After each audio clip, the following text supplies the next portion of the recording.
Buenas tardes, mi nombre es Elisa Barrios Velázquez, estudiante de la licenciatura en Derecho en el Instituto Universitario Metropolitano de Villahermosa. Hoy vengo a resumirles un poco de el proceso del sistema penal acusatorio en México. El sistema penal acusatorio en México se divide en tres grandes etapas: la etapa de investigación, la etapa intermedia y la etapa de juicio oral.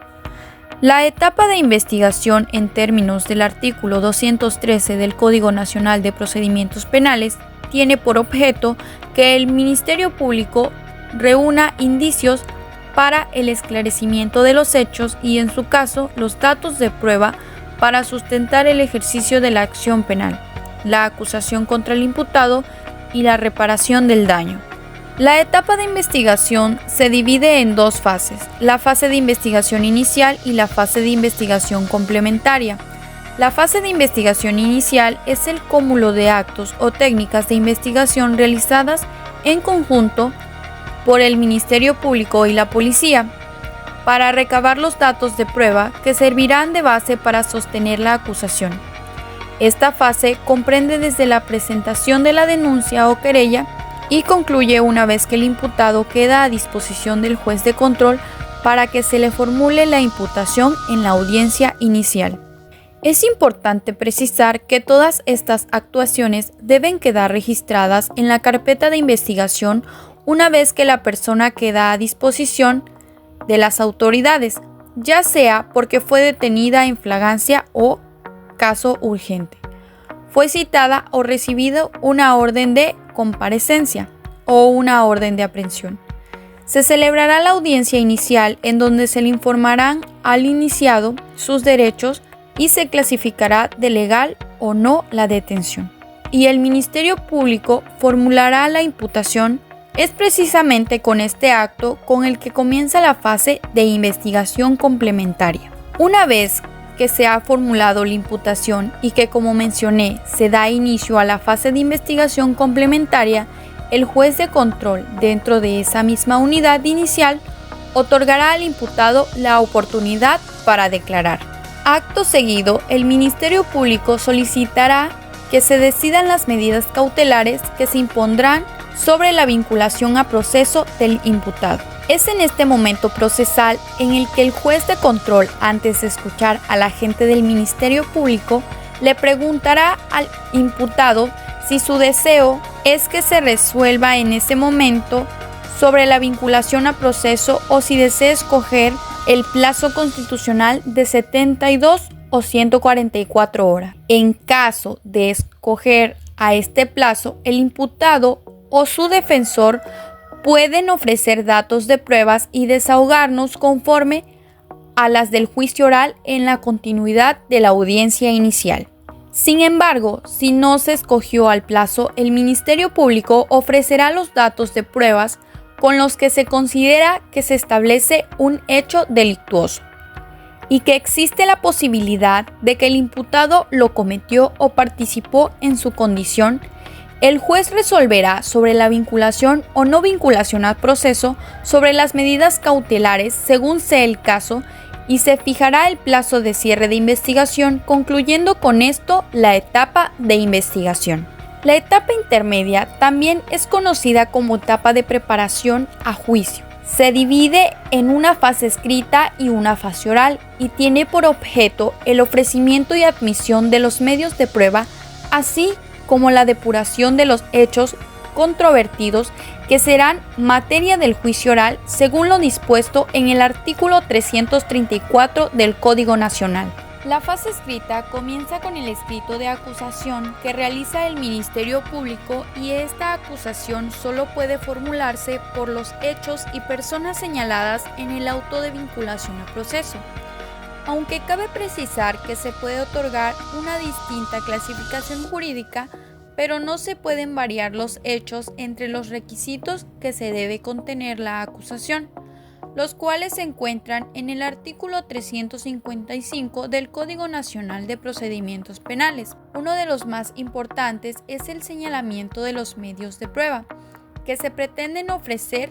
Este aspecto es de suma importancia porque todos y cada uno de los medios de prueba que se ofrecen serán objeto de debate entre las partes en la audiencia intermedia y sólo así podrán ser admitidas para su posterior desahogo en la audiencia de juicio oral. La acusación debe notificarse a las partes y en caso de la víctima u ofendido, ésta podrá constituirse como coadyuvante en la acusación para señalar sus vicios formales, solicitar la reparación del daño y ofrecer los medios de prueba para que a su consideración complementen la acusación del Ministerio Público. Por otro lado, la persona imputada también actúa durante la fase escrita de la etapa intermedia y puede señalar los vicios formales de la acusación y ofrecer sus medios de pruebas en términos del artículo 341 del Código Nacional. El juez de control deberá fijar la fecha para la celebración de la audiencia intermedia en el auto que tenga por presentada la acusación del Ministerio Público, dando pie a la fase oral de esta etapa. La fase oral de la etapa intermedia comienza precisamente con la audiencia intermedia, momento procesal en el que se desarrollan diversas actividades de suma importancia, puesto que lo que se decide en esta audiencia repercutirá directamente en la etapa de juicio oral y por tanto será decisivo para el resultado de la sentencia que se pretende obtener en esta audiencia. El Ministerio Público expondrá de forma resumida y asimismo se le otorgará la palabra al asesor jurídico y a la defensa para que realice sesiones. Es en este momento en el que se ofrece a los medios de prueba que se pretenden desahogar. Una vez realizado lo anterior, se abrirá debate sobre los medios de prueba ofertados y el juez de control excluirá a aquellos que pretendan generar efectos dilatorios por ser sobreabundantes, innecesarios, los que se obtuvieron con violación de derechos fundamentales y los que fueron declarados nulos. Posterior a la resolución sobre la exclusión de los medios de prueba, el juez procederá al dictado del auto de apertura y al juicio oral, dando así por finalizada la etapa intermedia. La etapa de juicio oral es la última etapa del proceso penal acusatorio y comprende desde la recepción del auto de apertura, juicio oral por parte del Tribunal de Enjuiciamiento hasta la emisión de la sentencia.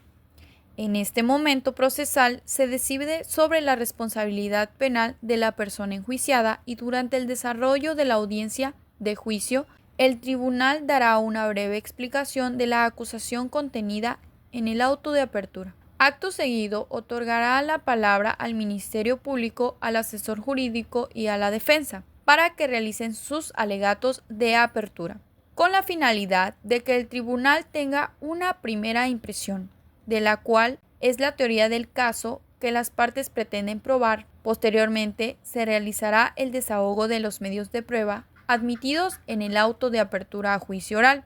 En caso de peritos y testigos, se deberá desahogar por medio de interrogatorios y contrainterrogatorios de las partes siguiendo las reglas que establece el artículo 373 del Código Nacional.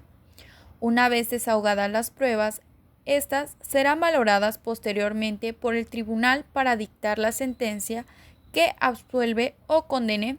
Finalmente, la audiencia de juicio concluye con los alegatos de clausura que formulen las partes, y una vez hecho esto, se dará por finalizado el debate. Cerrado el debate, el tribunal decretará un receso para deliberar y, habiendo deliberado, se procederá a reanudar la audiencia y se comunicará el fallo respectivo a las partes, precisando los motivos que fundamenten la decisión de absolver o condenar. En caso de que el fallo sea condenatorio, se señalará la fecha para la audiencia de individualización y sanciones. En caso de absolver todas las medidas cautelares decretadas, se levantarán y procederá a la redacción de la sentencia, la cual debe ser explicada en audiencia pública, por lo que se les tendrá por notificada.